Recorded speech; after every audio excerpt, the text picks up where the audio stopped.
My name's John Laughlin. I'm from Middlebury, Indiana. What are we looking at here? 79 Kenworth A model.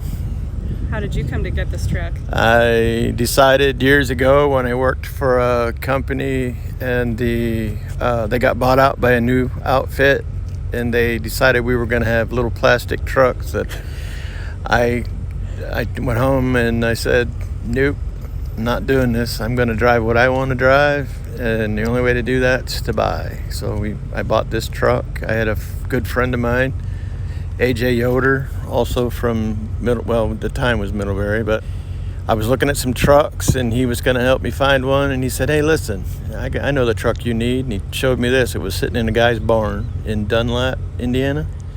I took one look at it and I said, yep, that's a truck for me. That was almost 26 years ago.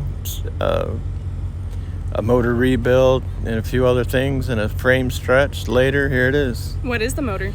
It's a Big Cam 3 400 Cummins, original style. Everything's original style except for an upgrade to the rear ends about 10 years ago.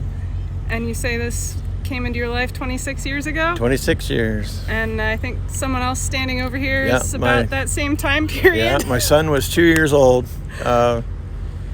when I decided to buy a truck, and I decided at the time that as long as, because I've been driving for 41 years. Oh, wow. I used to run over the coast to coast, and I just decided as long as I could do this and not sacrifice family or home time, that it would be acceptable.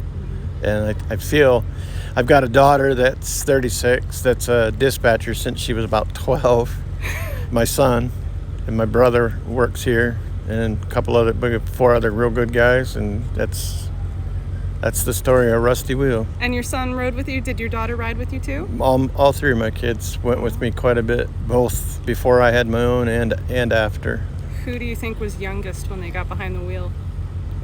Would have been my daughter. Mm-hmm. We were on our way home from loading in Elkhart. She was being a little grouchy, and I guaranteed her I could make her smile, and she sat over there still being grouchy, and I pulled into the Concord Mall parking lot, and I said, here, you drive. And she smiled, and I said, see, I told you I could make you smile. And here we are 25 years later. She's got her CDL, does a little bit of shuttle stuff, not much, because she runs the office and pretty much tells everybody what to do. But yeah, that's pretty much the basics for Rusty Wheel. We farmed at the time, and I just wanted something to do in the winter months, and pretty much the trucks are it now. Things spiraled a little out of control. Spiraled the wrong direction. Well, it looks good. Thanks. I'm glad you were here. Thank you. Appreciate it.